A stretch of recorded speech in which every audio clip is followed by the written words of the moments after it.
Hey guys दर्शक नमस्ते। म सेफ रेसम यति बेला भने छमेलको एलओडीको ठिक अपोजिटमा रहेको एभोकाडो क्याफेमा छु, जहाँ कर्पोरेट एक्जिक्युटिभ सेफ हाम्रो गिराज सेफ हुनुहुन्छ र यहाँ आज भिजिटिङ गर्न पाउँदाखेरि साँच्चीकै खुसी लागेको छ। Thank you so much safe, जुन अवसर तपाईँले जुटाइदिनु भएको छ।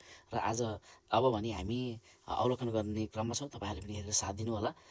एकदमै राम्रो छ यहाँको जुन चिज टुरिज्म एरिया पनि हो र यहाँ चाहिँ टुरिस्टहरूको चाहिँ एकदमै भिड हुने देखेको छु मैले। र यो किचन तपाईँले हेर्न सक्नुहुन्छ। जुन चिज मलाई सबैभन्दा राम्रो लागेको पार्ट भनेको किचनको हरेक सेटअपहरू चाहिँ एकदमै बबाल, हरेक ठाउँमा ठ्याक्क हुनुपर्ने ठाउँमा तपाईँको कोल्ड सेक्सनदेखि लिएर पिज्जा सेक्सनदेखि लिएर वक र तपाईँको ग्रिलर पनि एकदमै दामी तरिकाले सेटअपमा रहेर र त्यहाँको जति पनि तपाईँको इक्विपमेन्टहरू छ त्यो चाहिँ एकदमै राम्रो लाग्यो। हुनुपर्ने किचनलाई चाहिनुपर्ने हरेक इक्विपमेन्टहरू पनि उहाँहरूले चाहिँ प्रोभाइड गर्नुभएको रहेछ। तपाईँको फ्रिज र चिलरको पनि मोर देन इनफ त्यति राम्रो सेटअप गर्नुभएको छ नि। यहाँ चाहिँ हेल्दी ब्रेड बनाउनु भएको रहेछ, जुन चिज आइम इन्जोइङ होइन। तपाईँहरूले देख्न सक्नुहुन्छ, म खाइरहेको छु र गफ पनि गरिरहेको छु। मलाई एकदमै मिठो राम्रो लाग्यो, एकदमै फ्रेस ब्रेड थियो। र सेफले चाहिँ त्यहाँको बारेमा हामीलाई एक्सप्लेन गर्दै हुनुहुन्थ्यो किचनको बारेमा।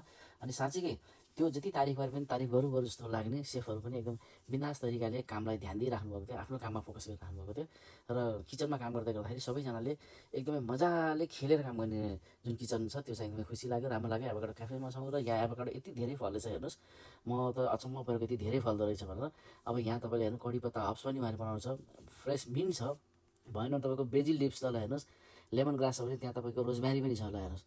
र तलपट्टि तपाईँको रेस्टुरेन्टमा मजाले हरियाली छ, जहाँ चाहिँ विभिन्न प्रकारका रुखहरू पनि छन्।